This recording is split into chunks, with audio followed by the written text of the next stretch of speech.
Hey there, it's Kylie with WTI. So my husband and I, we love to go on weekend trips. And recently I went looking for a small carry-on suitcase and found this 20-inch carry-on from MGOB.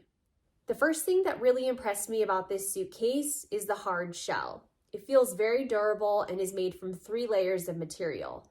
I can even stand on it and it doesn't dent at all. The wheels are 360-degree double spinner wheels, and I've noticed that they are sturdy.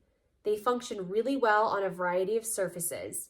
I've tested them in the snow, on carpet, on a road, and they perform great. The suitcase is approved for airline check-in, so when I go away for a weekend and I have to fly, I know that I can keep my luggage with me. I also really appreciate that there are built-in locks. It just gives me peace of mind that my luggage is staying safe. I got this suitcase in black, and it's almost kind of like a metallic, shiny black color. I just think it looks really nice, and it's a very classy piece of luggage. The inside of the suitcase is very spacious. It can easily fit multiple days worth of clothes. I love traveling with my MGOB carry-on. It's very spacious, it's well built, and I really feel like it's going to keep my luggage really safe. And that's my point of view.